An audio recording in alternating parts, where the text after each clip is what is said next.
Imagine for just a second that you're trying to build a functioning spacecraft. Okay, a spacecraft. Yeah. But here's the catch.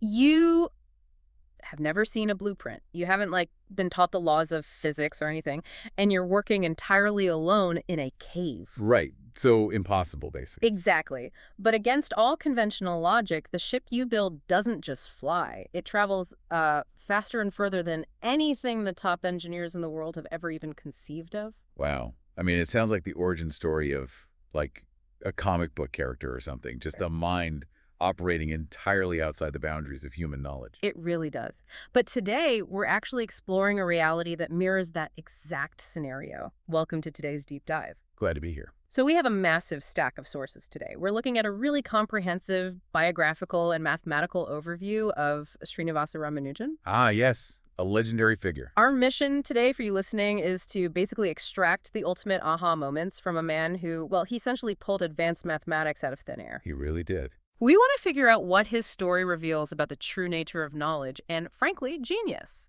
Like, how does an untrained mind perceive these universal truths that experts just, they can't see them? It's the ultimate question. Okay, let's unpack this. Because to understand how his mind operated, we have to look at the environment that forged it, right? Definitely. Context is everything here. So we are starting in 1887. We're in British-ruled India. Ramanujan is born into a Tamil Brahmin family, and they're living in this small traditional home in Kumbakonam.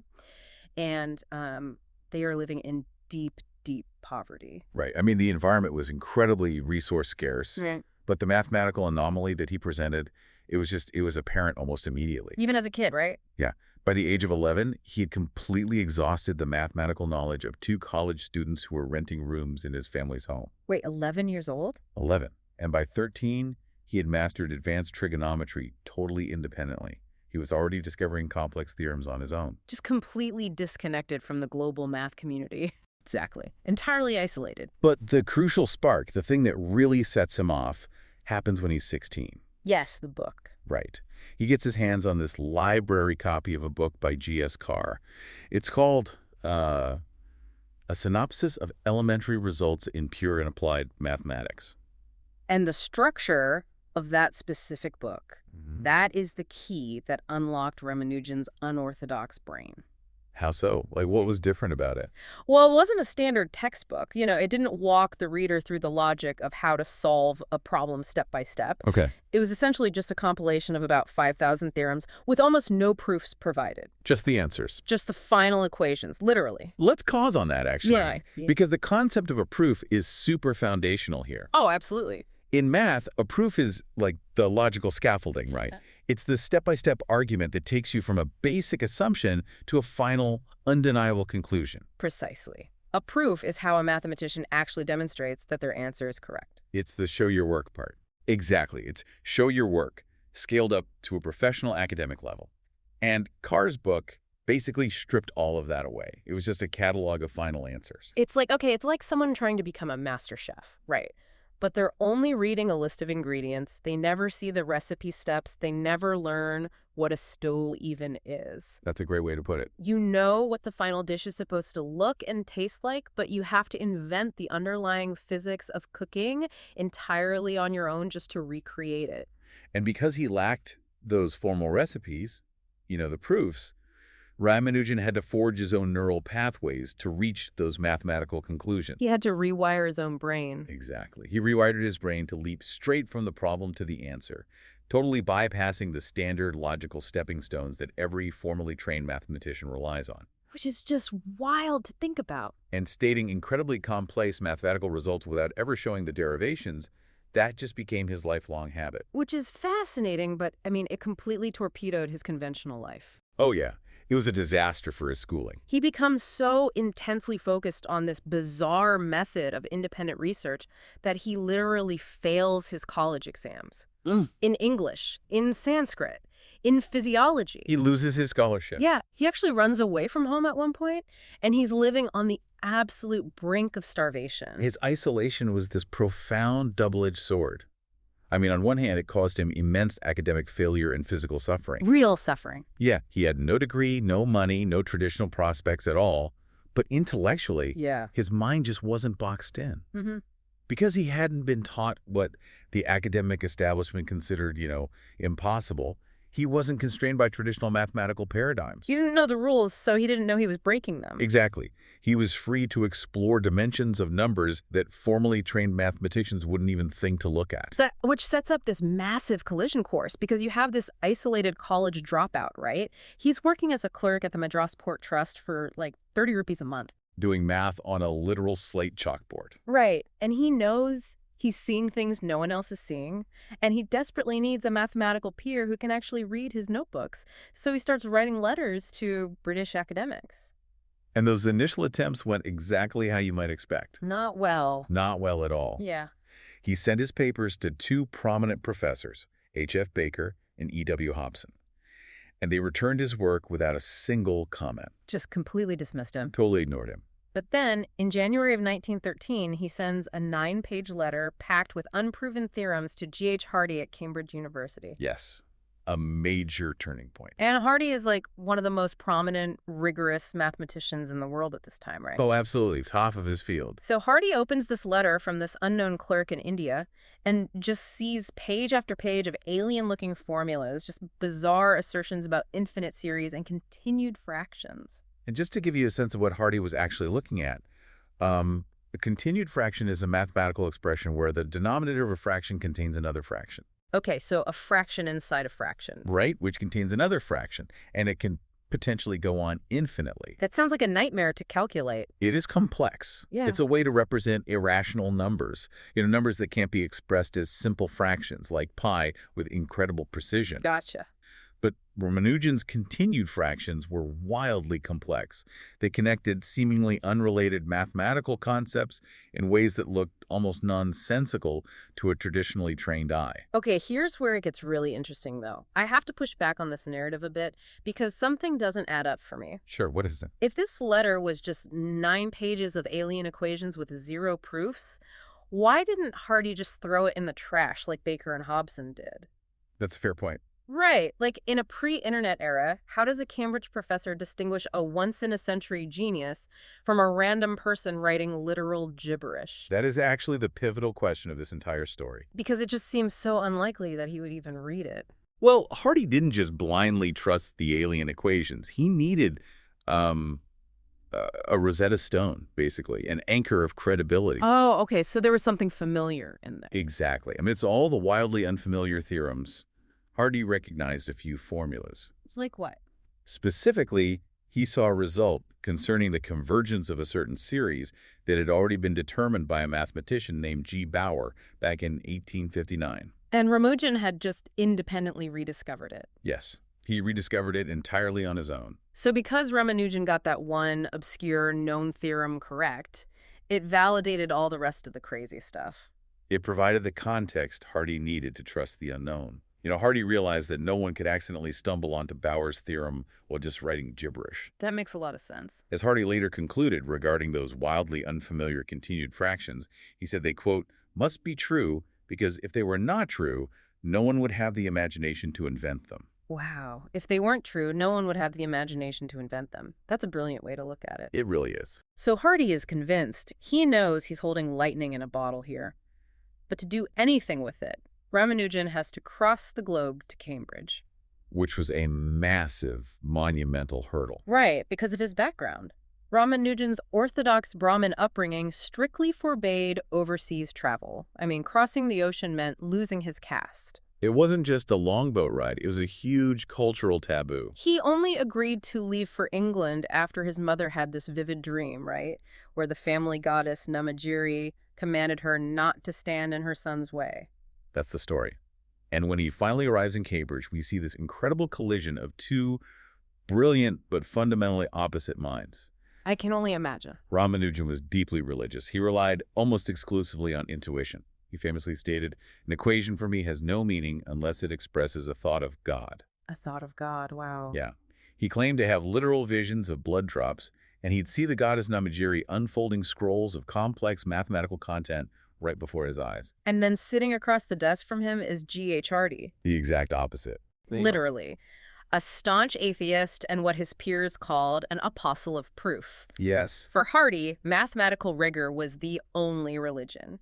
If you couldn't prove it step by step, it wasn't mathematics. So the cultural and philosophical friction there was just intense. I mean, Hardy was constantly trying to teach Ramanujan the formal math he had missed, like how to actually write a proof. Without destroying his natural intuition, I assume. Exactly. That was the delicate balance. It's like taking a completely self-taught, wildly brilliant jazz improviser, someone who plays entirely by ear, Right. and forcing them to jam with a strict, sheet music-only classical conductor. That's a perfect analogy. The jazz player is just feeling the music, jumping straight to the climax of the song, and the classical conductor is shouting, "Wait, what time signature is this?" You have to write down the notes so the rest of the orchestra can play along. If we connect this to the bigger picture, progress often requires this exact kind of friction. I know what you mean. Well, intuition needs rigor to become universally applicable. You need both. Yeah. And their collaboration on the partition function is the absolute perfect example of this. Okay, let's break that down for the listener, because the partition function sounds super intimidating. It does sound technical. But if I'm reading the sources correctly, a partition is just figuring out how many ways you can add up whole numbers to get a specific target number. That's it, exactly. It's actually very simple at its core. Take the number 4. Okay, 4. You can make 4 by just having 4. Right. Or 3 plus 1. Right. Or 2 plus 2. Exactly. Or 2 plus 1 plus 1. Or 1 plus 1 plus 1 plus 1. So the number of partitions for 4 is 5. Yep. That seems really simple. It is simple until the numbers get bigger. Uh-oh. By the time you reach the number 200, the number of partitions explodes to nearly 4 trillion ways. 4 trillion, just Yeah. for the number 200. Almost 4 trillion, yeah. And mathematicians had absolutely no idea how to calculate these partitions for large numbers without just counting them one by one. Which is impossible. Totally impossible. So Ramanujan and Hardy set out to create a formula that could predict the exact number of partitions for any integer to infinity. And to solve it, they created this thing called the circle method. Yes, the circle method. I read through this part of the source material a few times, and I'll admit the mechanics of it are really hard to visualize. Like, how does a circle help you count whole numbers?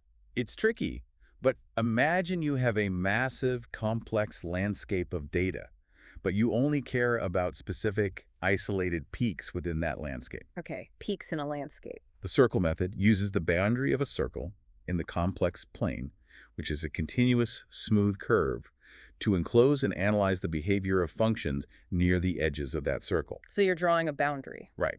By using calculus to integrate around this path, they could essentially sift out the exact discrete whole numbers they were looking for. Oh, wow. They use continuous flowing mathematics to perfectly cache discrete, jagged numbers. That is so cool. So they basically built a mathematical net to catch the trillion different ways to add up to 200. That's exactly what they did. And Ramanujan's intuition saw where the net needed to be cast, while Hardy's rigorous calculus built the actual mesh of the net so it wouldn't break. Without Hardy, Ramanujan's insights would have just remained incomprehensible visions on a slate. Right.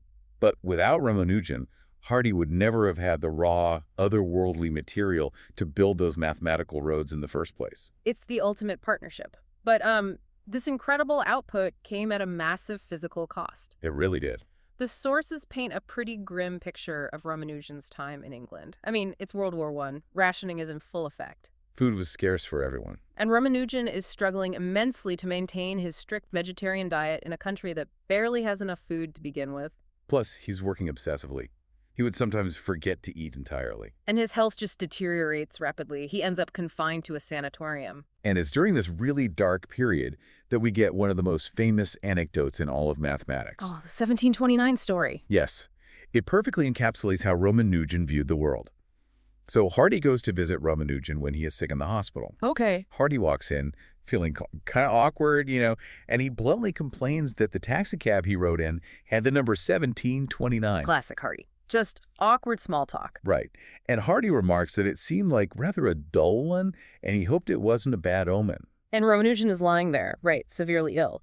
And he instantly replies, no, it is a very interesting number. Yes. It is the smallest number expressible as the sum of 2 cubes in 2 different ways. Just think about how fast his brain had to process that to do it in a split second. It's insane. He instantly knew that 10 cubed is 1,000, and 9 cubed is 729. Add them together, you get 1729. Okay. He also instantly knew that 12 cubed is 1,728, and 1 cubed is 1. Add them together, you also get 1729. And no other number smaller than 1729 has that property. Exactly. Most people would need a calculator in like an hour to figure that out, and his brain just produced it as a reflex. J.E. Littlewood, who was another brilliant mathematician who worked with him, he later said every positive integer was one of Ramanujan's personal friends. That's a beautiful way to phrase it. He didn't view numbers as abstract quantities. Mm-hmm.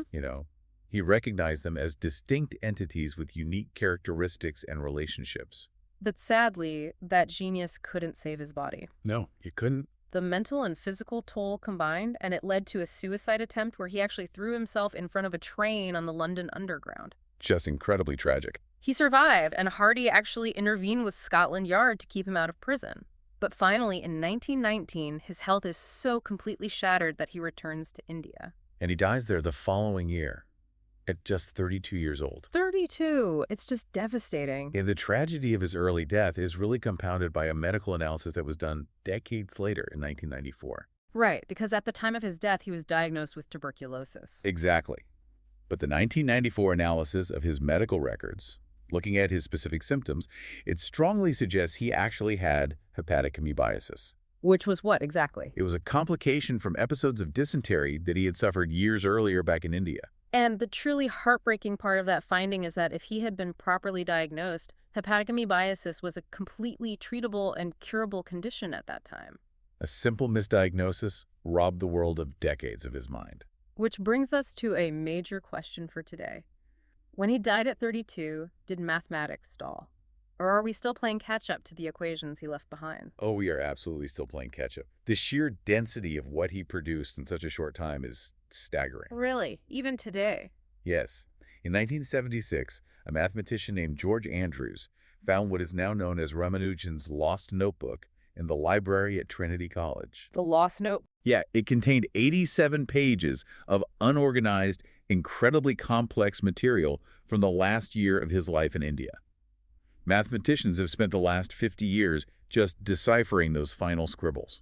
Give us an example of how those abstract scribbles actually impact the world today. We aren't just talking about academic parlor tricks, right? Far from it. Consider his work on the tau function. Okay, the tau function. Without getting too lost in the weeds, the tau function deals with deep symmetries in something called modular forms. All right. Ramanujan proposed a conjecture about these symmetries based purely on his intuition. And decades later, proving the Ramanujan conjecture laid the groundwork for a massive theory involving Galois representations.